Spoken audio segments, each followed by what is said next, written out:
Sir నమస్కారం sir. నమస్తే అండి. సార్ ఏపీ రాజధాని అంశం మరోసారి చర్చలకొచ్చింది సార్. అంటే ఆల్రెడీ కూటమి గవర్నమెంట్ అమరావతిని అనౌన్స్ చేసింది. దానికి తగ్గట్టుగా పనులు కూడా జరుగుతూ ఉన్నాయి.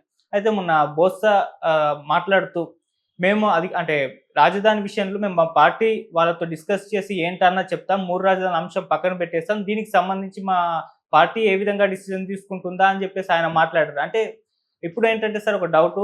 రేపటి రోజు ఒకవేళ వైసీపీ అధికారంలోకి వస్తే మళ్ళీ చేంజ్ అయ్యి అమరావతిని కాకుండా ఇంకొక దాన్ని రాజధానిగా చేసే ఛాన్స్ ఉందా అని చెప్పేసి కూడా మాట్లాడుకుంటున్నారు. ఇప్పటికి కూడా ఒక చర్చలో మిగిలిపోయింది. అన్ని పార్టీలు కలుపుకొని ఏదో ఒక దాన్ని రాజధానిగా చేస్తే అయిపోతుందా అని చెప్పేసి మినిమమ్ చాలా మందికి డౌట్ వచ్చేస్తుంది సార్. మరి రాజధాని అంశం గురించి మీరేం చెప్తారు సార్? అంటే రాజధానికి చట్టపరమైనటువంటి ఒక భద్రత కల్పిస్తామని చెప్పి కేంద్ర ప్రభుత్వం చెప్పింది. చెప్పి అది కల్పించటం ద్వారా ఇంకా రాజధాని మార్చటం, దాని మీద డిస్కషన్ లేకుండా చేస్తాము అని చెప్తున్నారు. అది చేస్తే ఓకే. అంటే పరిపాలనా సౌలభ్యం కోసం, అలాగే వికేంద్రీకరణ కోసం, అభివృద్ధి వికేంద్రీకరణ కోసం, పరిపాలనా వికేంద్రీకరణ కాదు, అభివృద్ధి వికేంద్రీకరణ కోసం ఒక 3-4 సెంటర్లను డెవలప్ చేస్తే బాగుంటుంది అని ఆయన అభిప్రాయపడ్డాడు జగన్మోహన్ రెడ్డి. అంతే తప్ప రాజధాని అనే విషయంలో అంటే ఒక చోట మోసపోసినట్టు ఉండకూడదు అభివృద్ధి. హైదరాబాద్ విషయంలో జరిగింది ఇదే అని చంద్రబాబు నాయుడు గారు కూడా మాట్లాడాడు. ఇది 2014లో ఆయన ముఖ్యమంత్రి కావటానికంటే ముందు హైదరాబాదులోనే అభివృద్ధి అంతా మనం కుప్పపోసి తప్పు చేశాం అని వారే మాట్లాడారు.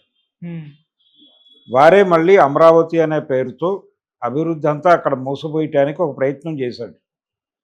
అంటే హైదరాబాదు రాజధానిగా ఉన్న ఉమ్మడి రాష్ట్ర ఆంధ్రప్రదేశ్లో పరిస్థితి ఏమిటి?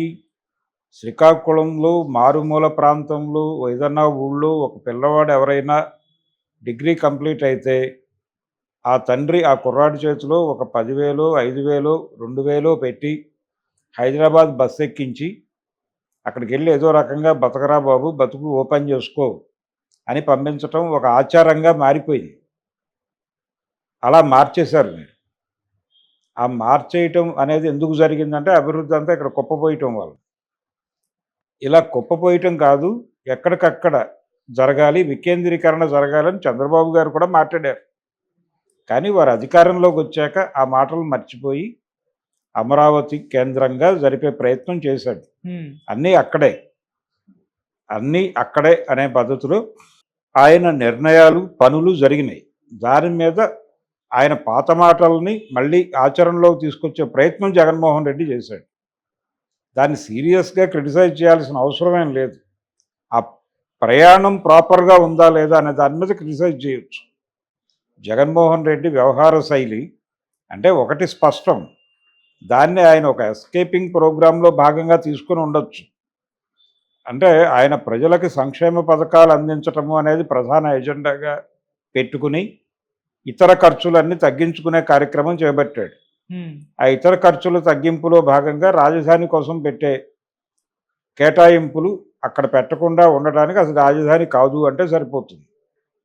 తద్వారా ఆ నిధులు కూడా ఇటువైపు మళ్లించవచ్చు అనే ప్రోగ్రాం ఏదో ఆయన బ్రెయిన్లో ఒక డిజైన్ ఉంది. ఆ డిజైన్ మేరకు ఆయన వ్యూహాత్మకంగా కూడా ఈ అభివృద్ధి వికేంద్రీకరణ అనేటువంటి నినాదాన్ని మేజర్గా మాట్లాడి ఉంటాడు. అది విషయం. అయితే దాన్ని విపరీత ధోరణిలో ప్రొజెక్ట్ చేసి తెలుగు ఆంధ్రులకి ఒక రాజధాని కూడా లేకుండా చేస్తాడు అని అతని మీద విమర్శలు చేయటం ద్వారా మేమే రాజధాని పయనీర్స్ని అనేది ఎస్టాబ్లిష్ చేసుకునే ప్రయత్నం తెలుగుదేశం చేస్తోంది.